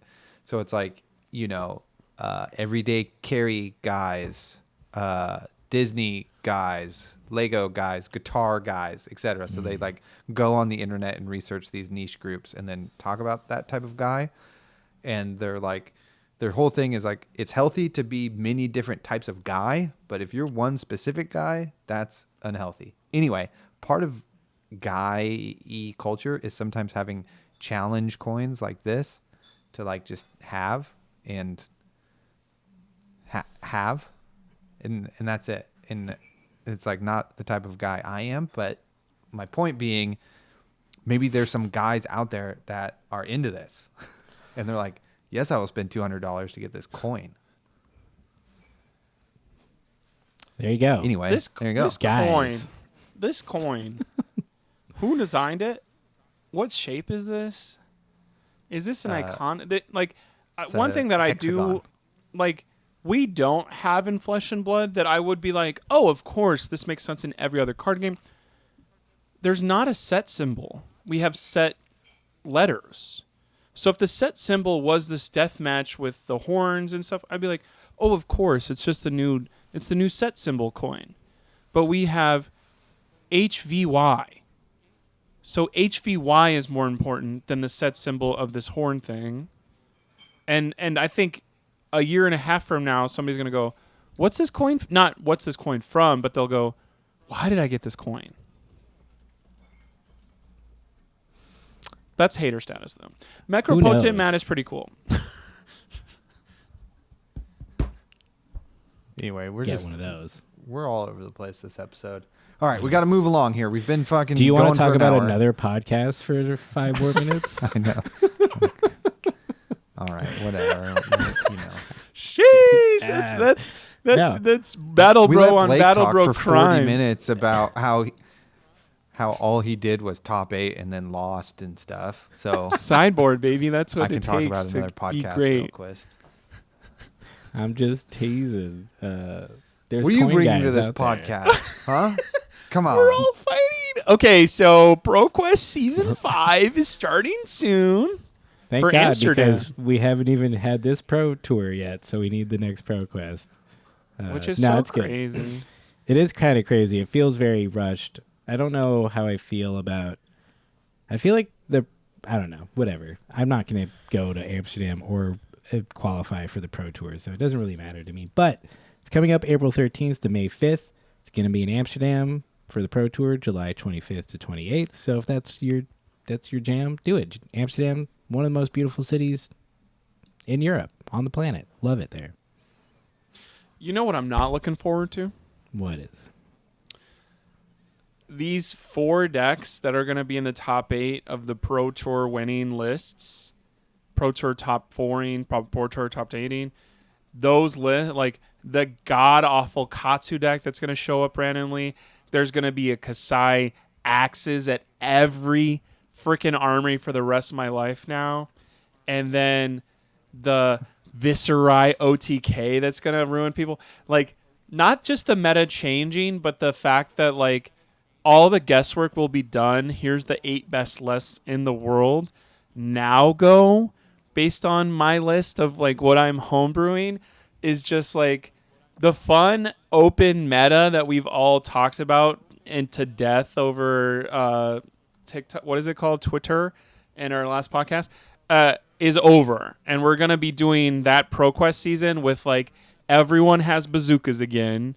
It's everyone on some crazy ninja list or crazy whatever list. And you're like, good luck. Good luck.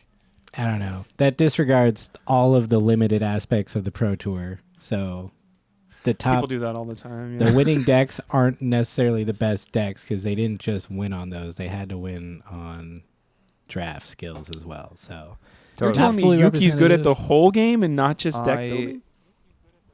So, but you're right. They are going to show up. But, like, I mean, that's okay.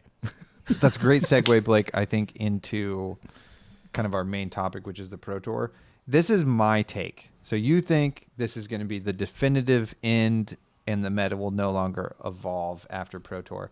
I think that is super unlikely, in my opinion. I think it's going to be a large step we're going to take in the meta, but I don't think it's the actual going to be end of it because of what Colin said also, that because of how open the meta has been, that draft is going to be a huge factor in somebody's success, because that is potentially the most controlled environment we're going to have in the Swiss rounds leading up to top 8. So if your draft skills are tight and you got a couple of bad beats early in the CC portion or something, you might be able to continue your momentum into the top 8. And then I actually am excited for ProQuest because I think people will take what happens at this Pro Tour and we will get to iterate on that a little bit more and push the format farther. I don't think it's going to be like past formats where, like, we fucking solved it in RTNs and then we have to play this, like, big event, and now it's, like, extra solved, and now we're just, like, doing that for 4 weeks, you know, is like trying to recreate whatever happens at the large pro event. I don't think that's going to happen because of how close a lot of these margins still are, you know? Like if Dromai winds up being the best deck and then everybody's like, well, Katsu is we're going to try to dunk on that, then we can, like, target Katsu, right? And that will evolve. So that's kind of my grand arcing thoughts. Rebuttals. Yeah. I mean, I feel like that's an interesting point because generally it seems like the best deck in the meta has been one that, sure, you can target it, but it didn't have, a lot of them didn't have great counters, so it was just better to play the best deck. And I feel like the decks that are doing well right now do have they have counters to them. So none of them, I mean, like, I think we'll talk about this more when we talk about Pro Tour meta, but yeah, I think the Road to Nationals data would be much clearer if anyone was anywhere near these are the best decks and everyone's going to play them. And if they do, it's probably the decks people were already playing just because it's a lot of the ones that are popular generally. So I don't see a lot of things changing other than people probably, they will pick up someone's deck because they think that person's better than them and will, copy their deck. But yeah, I don't know. I don't know if that changes much. The one Time thing is money. I'm super interested in too is Thursday at this players banquet when they announce the new set and they go, there's an element of ice or there's an element of disruption. You better get all of your heavy hitters reps quickly done before the next set comes out, because all these heavy heroes are so based on perfect math. They're based on, I'm going to do 4 or 5 different things to get the maximum value. And if there's any more disruption, illusionist, or ice at all, if mist is ice but a little more fair because we need to switch a Frostbite token to something else, goodbye to heavy hitters dominance immediately, which is not something I've kind of enjoyed when, hey, open up a box of heavy hitters new player, play KO. Open up a box of heavy hitters new player, play Kasai. Have those be your first heroes, and you can pretty much go toe-to-toe with some people across from you because your deck is so strong or is so consistent. You can join the new game called Flesh and Blood that you haven't seen yet and be pretty competitive. But what I'm trying to say with that is Thursday, I think, will be interesting of not that somebody's going to change their Pro Tour deck, but like all this like momentum where in my mind, I'm like, Mandible Claws are going to be living legend before July at this rate, or maybe this is just the one tournament KO could win over this next year because those new heroes are coming. And if you're a pro that put in a whole bunch of time into KO or a bunch of time into Kasai, like this is the one where you need to do extremely well at, which I just think the shifting sands of the meta is going to be more so than ever. And I'm personally hoping that Dromai can just like somehow take it this time so she's gone, and we don't have to linger with Dromai whenever like the blue illusionist beats up Dromai and then Dromai just sticks around and these people play this Dromai deck for another 6 months. And you're just like, please get out of here. I want to play Arachne. Briar situation. Right. I want to play Arachne. I can't play Arachne. Yeah. That's one thing, too, that I'm thinking of for you guys as Assassin players. And I've played Assassin. I love Arachne. I undid my Uzuri deck to build Arachne. Uzuri did really well recently. That's pretty cool. But whenever a blue illusionist is on the way, is that something where you're like, are we ever going to get a break? Or is that how the game works now, if there will always be a looming, absolutely awful matchup coming your way?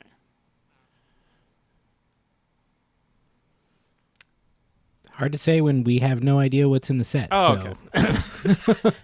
we could Pro Tour meta. We could speculate at length to no end. But yeah, I don't know. They like illusionists, so that's where LSS is coming from. And Blake is done. Out of frame. Died. No, I like Gone illusionists to too. Don't worry. the graveyard. All right, cruising in to the main topic.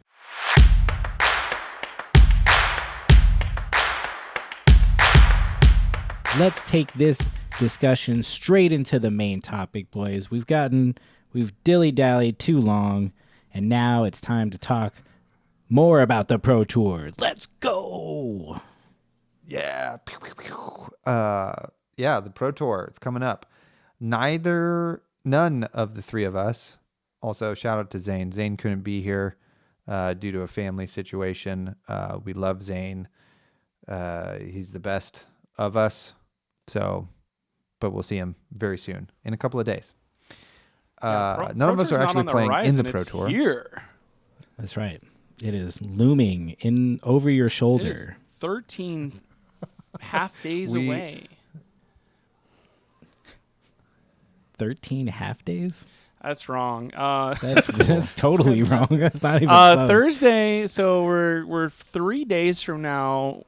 We'll know the banquet. We don't know where the banquet's going to be. I think it's just going to be the convention center. That's going to be hilarious. Like one thing that I want to say as somebody who's LA coded, I've been here for 12 years, 13 years.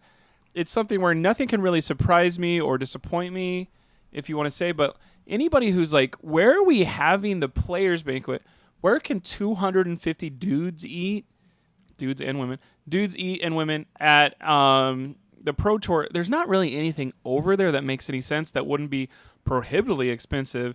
So we're all going to be eating pizza off of a table at the convention center is what's going to happen. So get pumped for that. If you thought there was going to be drink tickets, I don't think that's going to happen based on everything I know about this area. But there's Yard House right afterwards. Everyone can go to Yard House. I don't know if you guys are planning on going. Not you, because you're not going to be here, but you're not. I got like a +1 invite to the Players Banquet, so I didn't even think that was going to happen. Nah, picking up Taylor Thursday night, so we're chilling. I also didn't want to pay for the players' banquet. You want me to FaceTime you the whole time? Yeah. No, you'll be vlogging your experience and sharing it with everyone. Yeah, you'll be vlogging. I have to get a gimbal then. Let's go. I think you could just hold your camera and try that. And I'll give you. I got you a little microphone though. It's so wobbly, bro. I don't know. I'm gonna need a full on gimbal. I got you the cutest little microphone. Oh my god! I've talked shit about those before in my life. Mr. James White. James B. White. Do you love me? Why do you hate Reiner so much when I love James B. White. Do you love me? Yeah. So not going to that. Don't really care. Haven't had a great experience at a players' banquet yet, so not high on my list. Friday. I was very excited about having all four of us on because Zane is in the Pro Tour. Oh. You guys are in the Calling, and I'm doing side events. So it was like we got the whole thing covered. But Zane, I hope everything's okay. We love you. So I'm curious about what he's doing to prep. He is part of Team Stroopwafel, so I know that. I assume that they do things to prep. I don't know. Was excited to ask him. So I think what's interesting is he gonna do Azalea, or is he going to? Is there a secret Stroopwafel deck that he has been stewing on for 3 weeks? We haven't really seen him play recently. He skipped the last couple weeks of RTNs. He didn't show up to AGE on Saturday. Not that that's a bad thing. Obviously, if there's something going on, not saying anything. What the hell are you hiding? But like, I am wondering if I don't even know if he would tell us if he was here. I'm not going to do Azalea when the last 5 times we've seen him play was Azalea. Yeah. I mean, he loves Azalea, so I wouldn't be surprised if he plays it, even if he doesn't think it's the best choice. He often plays what he loves, so one of the things I respect greatly about Zane and his playing, to his own detriment sometimes. But you got to do what you love.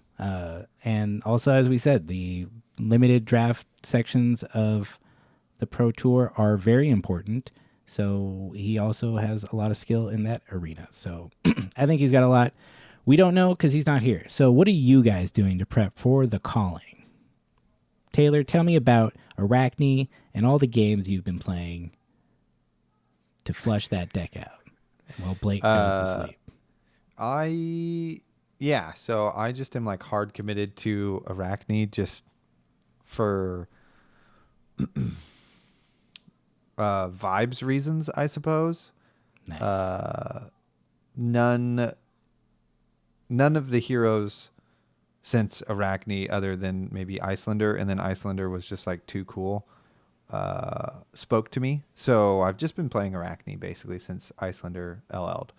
And I'm just like, fuck it. I'm just going to bring this to this Pro Tour and this Calling and see what happens. So I've been doing a little different than things I've done before. I'm trying not to play on Talishar. And I've just been getting in games against Gauntlet decks with Levi and Patrick. Shout out to Levi and Patrick. They've been really awesome and accommodating. And it has been really fun. We'll do a deck tech once we get back from after you win Pro Tour. Just because, not because I'm saving secret sauce. It just scheduling wise is a lot easier to do it then. So I'll give you guys all the secrets then. But it has been really fun, like having an idea, refining it. I talked some with Clément from France. He top aided and was on the Plague Hive channel, and I thought some of his ideas and ways he talked about the deck were really inspiring. And so I kind of sent him my list a few weeks ago and talked to him about some things. And so he helped me maybe with some of the ideas I had or didn't have and that sort of thing. So hell yeah. It's been cool because I've just been refining the list and trying to get it to be able to be playable. So KO feels fine. I think I will do okay against KO. I mean, they can definitely high roll you and kill you, and so there's like not a lot you can do, but every hero has that problem with that deck. The Victor is currently the big problem. I think I have made a huge leap, and it feels a lot closer, but a deck just fucking smokes you because you like try to play math and value, and he's just like, cool, I'll math and value better because I'm going to win this clash and draw this card. So even though you stripped cards from my hand, I just get them back, and then I hit you with like a really big attack and strip more of your cards, and you're like, man, I'm like super dead. And you just like slowly get chipped and bleed and die. So had to switch up my game plan into that, and I'm just going full blown aggressive, which is pretty fun that the deck can do that. So I've been making the deck in a way that is just like how I like to play decks, with just a flexible game plan, even with whatever sideboard you have, and that's maybe kind of the strength of Arachne and playing a hero so much that you like know all of these niche scenarios and all of these cards and what to do and that sort of thing. So it has been very cool. We'll see how I do. I just would like to have a positive record on day one. So whatever that is, if, I would even take 3-3 and one of my games is a draw, I would take that. That would feel pretty good. I really would like to go 4-3. I mean, 5-2 would be incredible. But whatever. That's just what I'm trying to do. And hopefully I get there, and we'll see. We're hoping also for the obvious equity of what the fuck do your cards do? I don't know what your game plan really is. I didn't test for this, etc. And get a couple of wins that way. So yeah, we'll see. That's what I've been doing. And it's been really fun. And hopefully I get some sort of result that I'm happy with after spending lots of nights with Levi and Patrick. There you go. Tight. Well, I'm excited for you because you've been brewing Arachne for a while.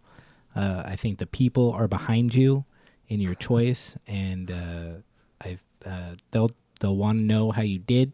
So make sure you keep us posted regularly. But yeah, we've had some demand. At least upwards of 2 people have demanded that we have an update of the Arachne deck tech. So we'll definitely get that going when you get back. It's ready. It's ready for sure. I'm ready to just talk for 25 minutes about Graven Call and how good it is and how you need to play it, etc. So I'm ready. Tight.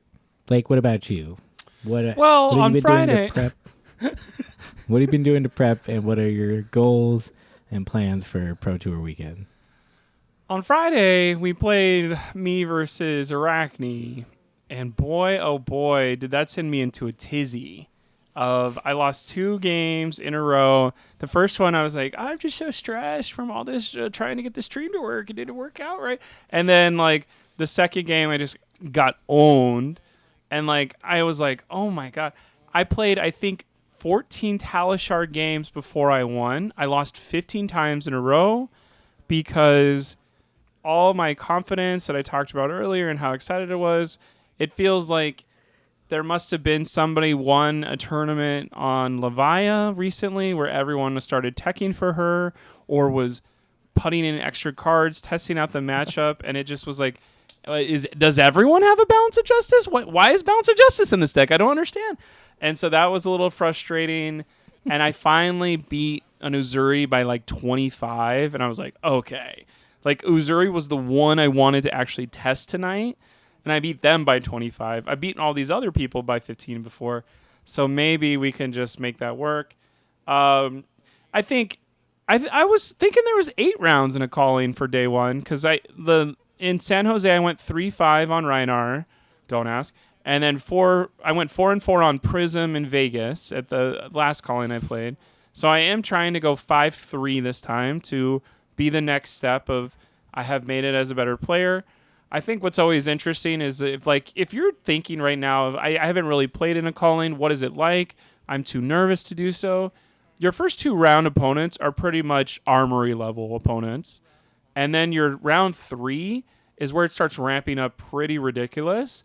And that round 3 person is probably someone you've seen maybe on stream before at other tournaments.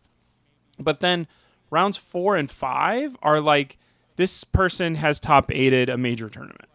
And I went 3-0 in Vegas, and then don't ask afterwards. I've lost 5 in a row or 4 in a row, and then beat an Icelander, which on Prism is a free matchup. But like, I think it's something where when you are sitting next to someone across from you in a jersey, this is the time where I want to beat somebody in a jersey. Like, that's a fun subplot thing of somebody who's showing up. But to be honest, I don't have a team. I haven't been practicing. I've been playing Balatro. I've been building Star Wars decks. So it is kind of like, well, how could you expect to win? But it is one of those things where I'm playing a deck that can crush anybody if I draw 4 Blood Rushes in a row. How do you draw 4 Blood Rushes? If you have to ask, you don't deserve to know. And then, like, it's something where, could I just high roll some people? That'd be fun. Could I just really have a fantastic day of draw everything perfectly? That'd be fun. Could I just back-to-back play Illusionist and not have Dromai draw extremely well? That'd be fun. I'd something where the 4 wins would be fun. Everything else would be gravy. But it's also my local. It's I'm gonna wake up in my own bed. I think that's something I've always joked about. Of like, this is closer than RTNs are for me. This is literally the homest home base I'll ever have. I went to the last time I was in this building. I got an autograph from Rikishi. But don't look up what event he was at because it's not safe for work or whatever.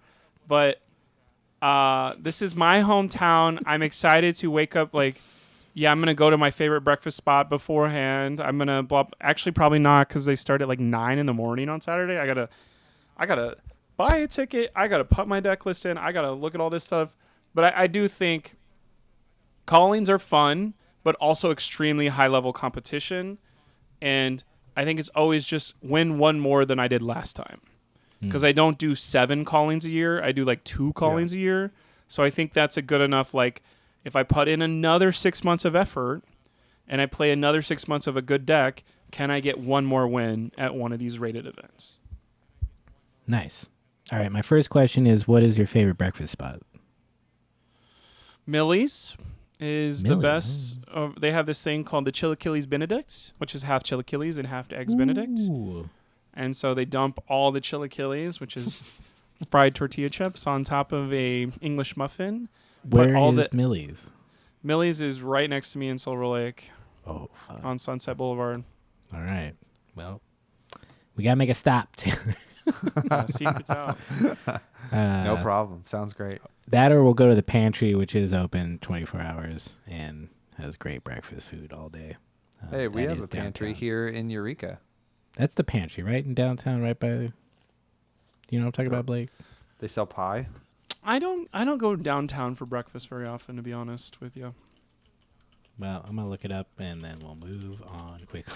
I think the other thing that I am excited Cool. for is like blowing a tire and like skipping around in the calling, go chugging a beer at Yard House and coming back and being like, my round 7 is on the biggest beer of my life. Let's go.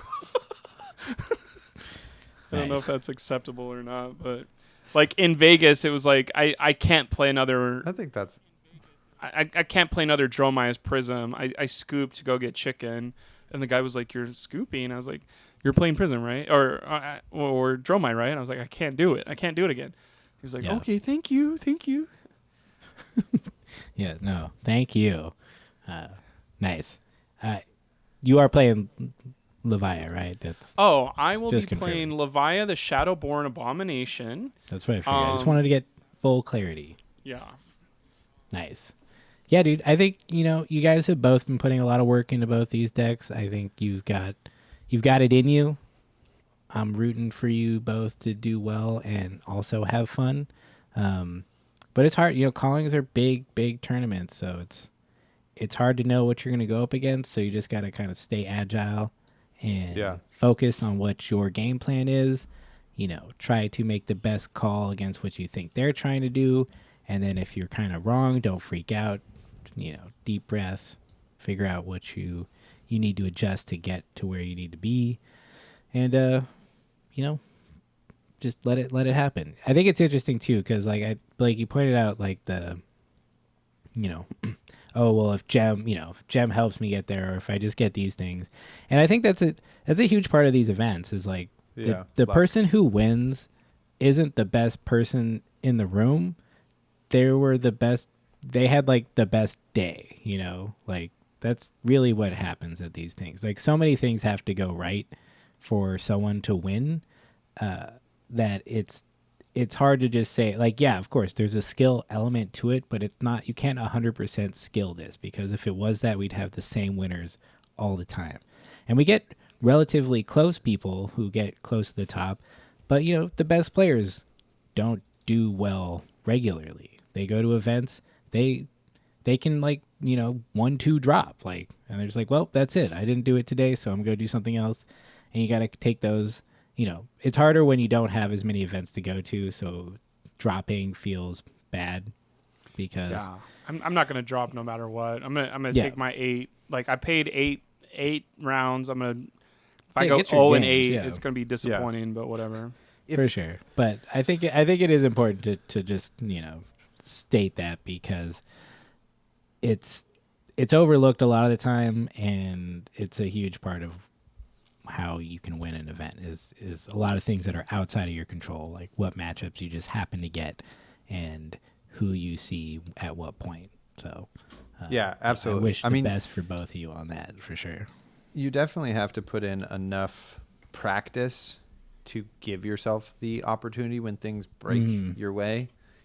Like you can't just be like, I don't know, I haven't played in 6 months, I'm just going to show up and hopefully I get lucky. Like that also doesn't work. So we're just hoping for a little luck, that goes our way. That would be great.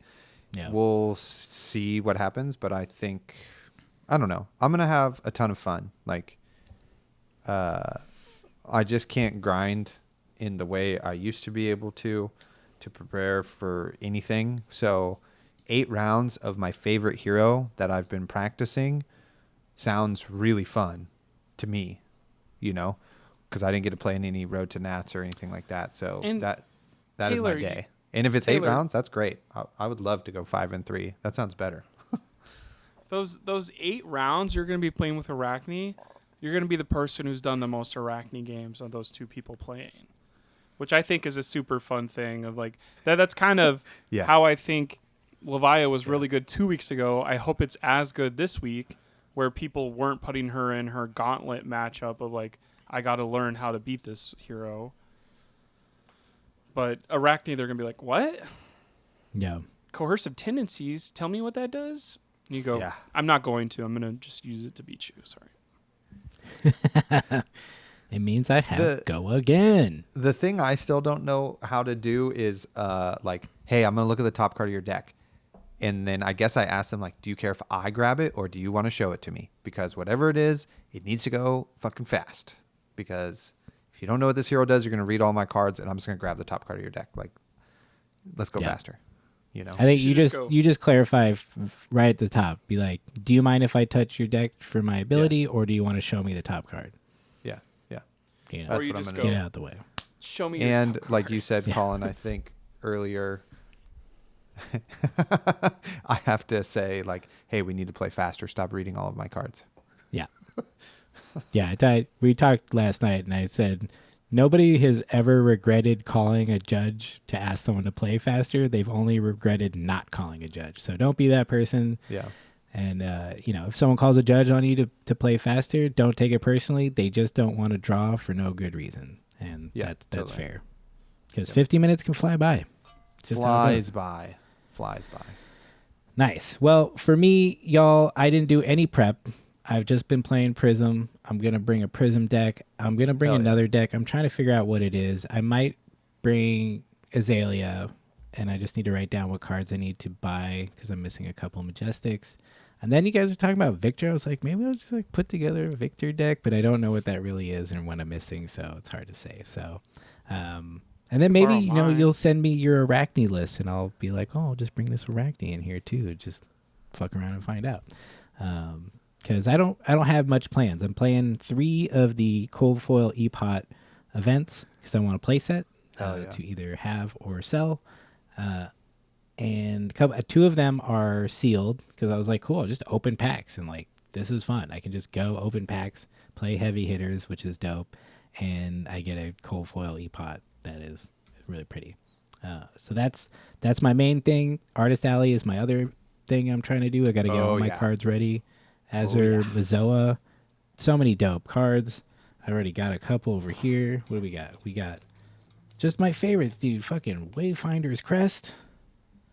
Boom. We got Diadem of Dream State.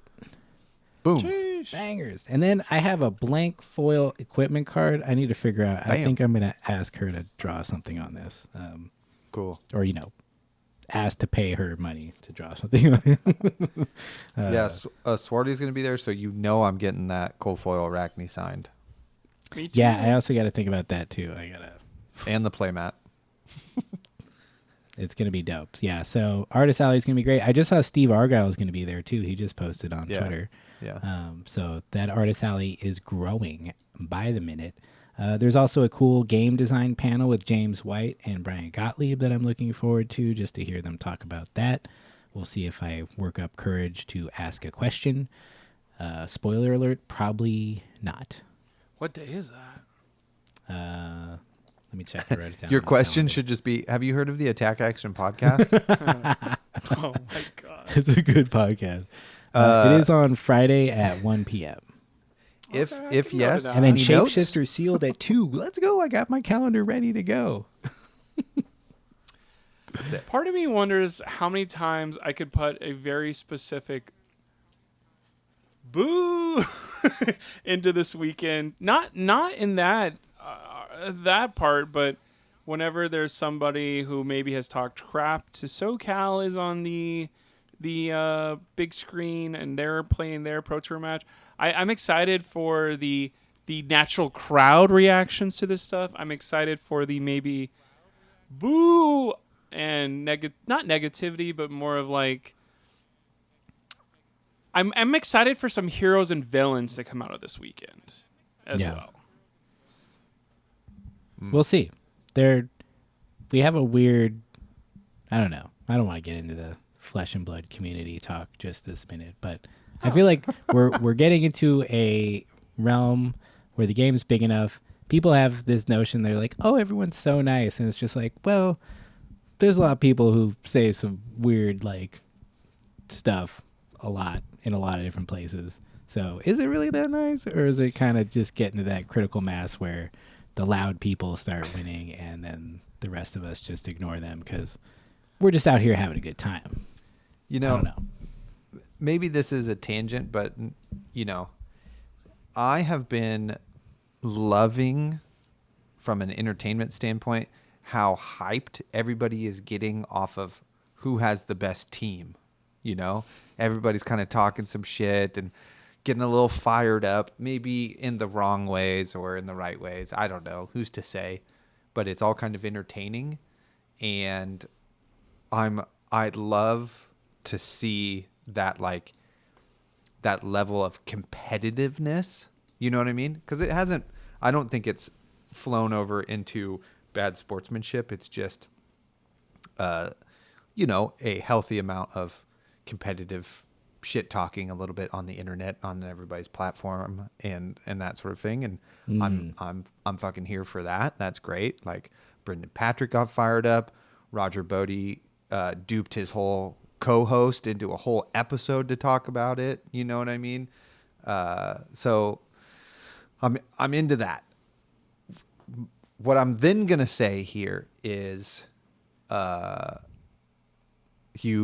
all gonna need to come to a consensus on what it means to be the best team. You know what I mean? Mm-hmm. Like the analogy I will use is if all of a sudden you get a really great player traded to your team and you haven't won an NBA championship, are you really the best team even though you have this great player? Because I feel like that's happening a lot on a lot of these teams, and we have categorically teams no.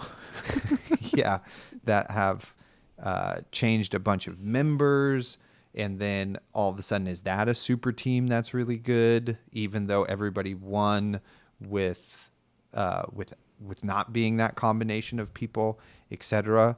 So we will have to really define what those parameters are going to be. It's definitely in tier 3 plus events, results, and we'll see. But if we're all gonna fucking change sides and move around and just pick up people when after they've won, then that doesn't really mean you're the best team in my mind. Right. It's like, have you been together? Have you won the Western Conference Finals and then won the NBA championship? That would be the best team. You know what I mean? I just quickly need to apologize that we haven't said the Wolfpack once in an hour and 30 minutes. People should be talking about the Wolfpack or be saying, what about the Wolfpack? What about the Wolfpack? One of the greatest tweets in Fab history, in my opinion. The one thing that is in my head, this is where I come from as a reality TV fan and also like sports fan, is that the person and team who wins the Survivor season or the basketball season, they're the ones who get to write everything we did worked. So it's Team Greece. It's a Alex from Greece, or I'll just say Alex. I'm sorry. He won. He's the one who gets to say all of my prep worked. There was 2 blue pitch. There was 2 Canadians. Great in the top 8. That's a great. Our team stuff is working. We can put it together. But he's the one who gets to say everything I did was exactly what needed to happen, whether it's luck or whatever. I put myself in that position to do it. I took Phi. Nobody thought Phi was going to be good. It's going to be cool. And I think, well, if I had been there, or if I had done one more draft bootcamp, there's no if in that person's story. Everything worked out. So, in my opinion, the best team was Team Greece and whatever team he was working with, because they're the ones who got the W. And unfortunately, I think some other people would disagree with that of, well, somebody else won this. Like, it is, what have you done for me lately? If you were world championship 2 years ago, that's pretty cool. But then there was 2 cycles of championships afterwards. There's been 7 callings since you last won your calling. There's been 3 Pro Tours since you last won your Pro Tour. It is time to, like, if you go on a date, you need to go on another date, or we're going to fall out of love with you. So you need to win another Pro Tour. Like, that's what happens. I'm sorry. I think we're in a time where we can't live in the past and go, I think this is what's going to happen. I think it is time for someone like a Brody Spurlock to, and then I won a major. If you're going to be constantly invited and constantly put in all these conversations, time to win your Pro Tour, to time to win your Nationals, or to time to win your Worlds is now, or I will start leaving you off a list and go, you can't really get it done at a certain point. Not that I'm picking on that person. That'd be kind of rude. But it is something where I hope there are at least 15 people in the world right now writing in their Discord right now, I feel really good about Sunday. I am going to be Pro Tour winner. It'd be cool to have that kind of confidence. It'd be cool to kind of have that person come out and say, I'm going to punch people in the mouth. And I'm going to go 6-0 in draft. I'm not worried about that at all. It was so cool to see Yuki Binder go 14-0 before they finally lost or whatever. It's like, damn, that's crazy. Great job, Yuki. Fantastic. Great job. Amazing. Who's the next person that's going to do it? Is it going to be Yuki? Can that be amazing? And like, I think there's a certain time when you talk about best players or best teams where you have to include these people, but then it's also who's going to be the next one. I don't want to talk about Wolfpack and Runaways for the rest of my life because I don't connect to those. They're not in my region. I don't know any of those people to know their stories or whatever. I don't know if I haven't listened to their podcast. I'm not going to. That when they say, Reinar's really good into Phi, I don't connect with your podcast. I'm sorry, bud. That's not how my life's gone. But, like, I'm ready for the next layer. I'd love for a random person to win Pro Tour. I'd love for a team who goes, yeah, we're from Florida, and, like, there's 4 of us. That'd be amazing. I don't think... I think how teams kind of work is you probably have your A, your S tier gamer, your couple A tier gamers, and then your B through C tier gamers that help you squad up and teach you different matchups. Everyone's going to have their S tier member that, like, yes, I'm on the wolf pack, but there's 2 of us that we really think can take it down, and that's this person and that person.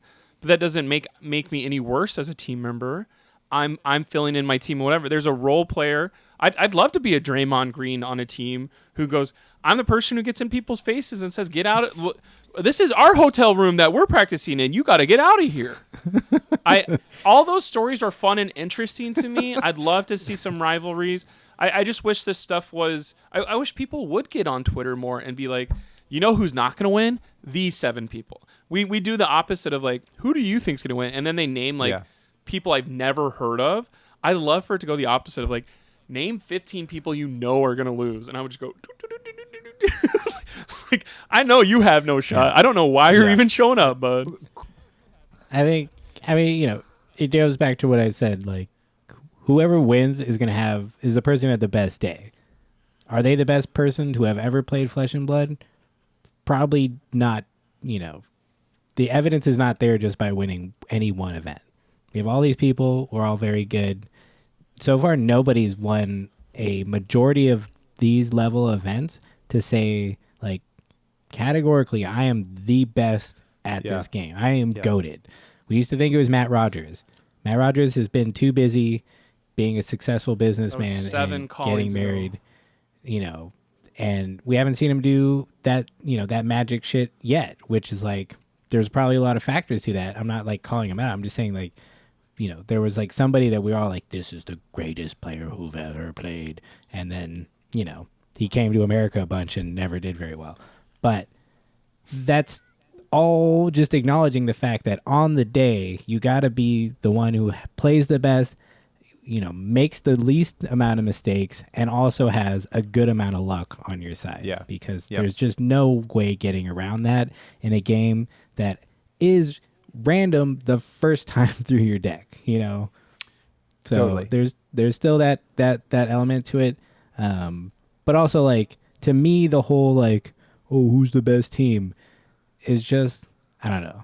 I just found some of their takes cringy, and I didn't really care about what any of them had to say, because none of them got my, like, fanship or, like, support from how they responded to that.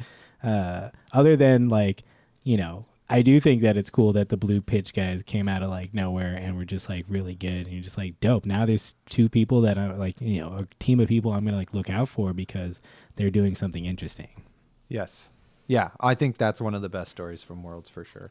And I think it's Flesh and Blood is a really, or TCGs maybe, but my experiences with Flesh and Blood is, like, quote, a team game, but is not a team game at the same time. Like, only one person wins, not a whole team does.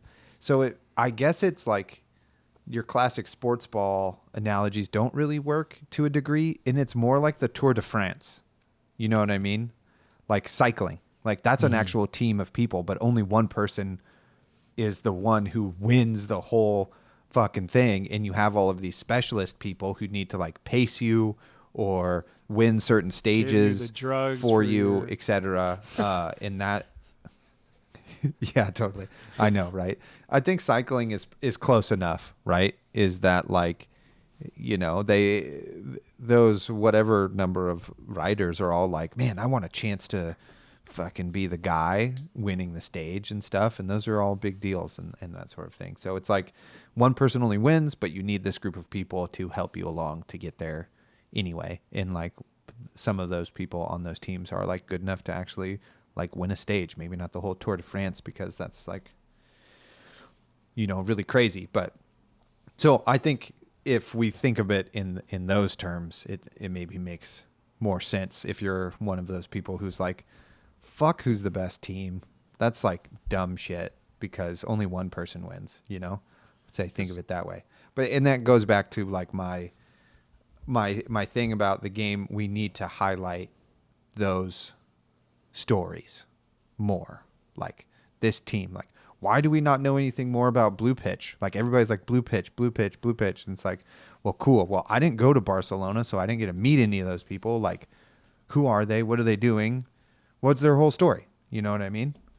Anyway, we're just rambling. It's just podcast. But who knows Lance It is Armstrong's words. teammate's name? Jance Blarmstrong. Got it. I like it that Blake's chair reclines all the way. That's just like a great feature. I think the other thing that I always That's why he threw out his shoulder for sure. when did I throw my shoulder? That's one thing I always compare to is fighting games.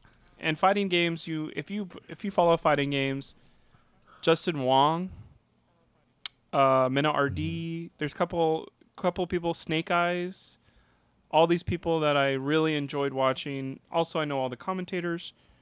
I don't know their teammates' names. And I think this may be a time where, as this game gets older, and not older, as I burp into the microphone, sorry about that. The idea is, as this game gets older, it may be time where more people are thinking, I either may need to make it to the next level, or I need to become a more ancillary teammate, or I need to grow the game in other ways. And this may be the time where, instead of putting in 35 hours into practice, if you don't make day 2 of Pro Tour on your 5th try, are you going to try a 6th, 7th, and 8th time? Or is it time to be like, oh, I can help get our team going, or I can focus on social media stuff, or I can get everyone going for our learn to play events and focus on the local stores and building the game in another way so we can do this. I think that's maybe a roadblock or horizon that's coming up for everyone, is like, damn, this is Pro Tour number 4. There's going to be a 4th winner, but if I didn't get top 50 any of my 4 tries, do I still have the heart of a champion and think it's going to be next time for me? Is that how those people work when they're Pro Tour competitors? Or is it a crossroads moment of time to do something different because I didn't get anywhere close in LA as well? I mean, that just depends on what your goals are in this game, which everyone's going to have different ones. Honestly, We also don't get to hear from those people often, so it's hard Yeah. to say. Yeah. You got to get them You know, talking on here. If they have the wherewithal to earn a place at the Pro Tour, not do the best, but still go back. I mean, we know plenty of guys who do this. A lot of people who go to the Pro Tour, they may not hit it all the way or get to the spot where people are talking about their run on that day. But we know they're good players, and we know that they'll probably try again because they like playing, and that's the reason to do this. Nobody, someone made that spreadsheet of the money people have made doing this. I'm looking at them dude, Yeah, nobody's go. making enough money to really live off this game. It's, Yeah. hopefully if they have sponsorships that's helping them out, and they probably don't live in Los Angeles, but it's not supporting, a metropolitan lifestyle. Do you think the as well as, $100,000 traveling and stuff. Hamilton one's finally gone? I mean, living in the middle of America is a lot cheaper, so who knows? Hopefully he invested in Nvidia, because that's just doing gangbusters right now. I think he put all AI of is his coming money for into us. Matt Rogers' new card grading company so it could make a American office, right? I don't know. I have no That's idea. a full-on joke, by the way. Okay. Yeah, I'm not going to speculate on that either. But I'll wrap up this podcast with just kind of this thought, is that I am excited. I'm excited for our own personal stories. Everybody who's going there, because it's my third calling. It's somebody's first time playing like a large event.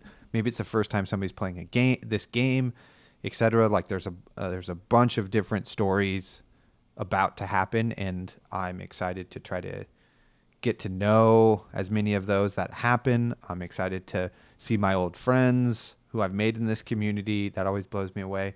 I hope if you're a listener of the podcast and you recognize any one of us, that you come and say hi. I would love to tell you in person, thank you from the bottom of my heart for listening to the podcast and fucking knowing who I am. Like, thank you so much. And I'm excited to see what those top players do. Like, what is the storyline that's going to happen? What are we going to have a budding rivalry? Is someone going to get a second time win? Is it going to be again somebody new? Like, what, there's just like so many possibilities of things that are going to happen in that. And as a fan of competitive stuff in this game and sports and stuff, I'm excited for that stuff. So that's kind of my wrap up here of our kind of random ass podcast we've made. I want to end it this way. What hero's going to win? Cool takes. I just want to know what hero's going to win, and if you have a specific person who's going to win, you could do it. Doesn't have to be both. It could be separate guesses, but just curious what y'all think. I'll go first. I think Katsu's going to win, kind of as maybe a dark horse there. Katsu's going to win. And it non-mutually exclusive, I would love for friend of the show, Hayden Dale, to win a Pro Tour. That's who I would like to win. Great dude, handsome, getting married soon, deserves to win. So does everybody, but those are my takes. Blake, what you got?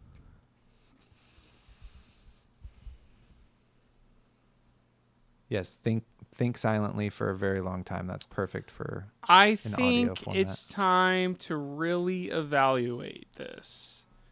And it's I really Brute's, wanted just like a hot take. It's Brute's time.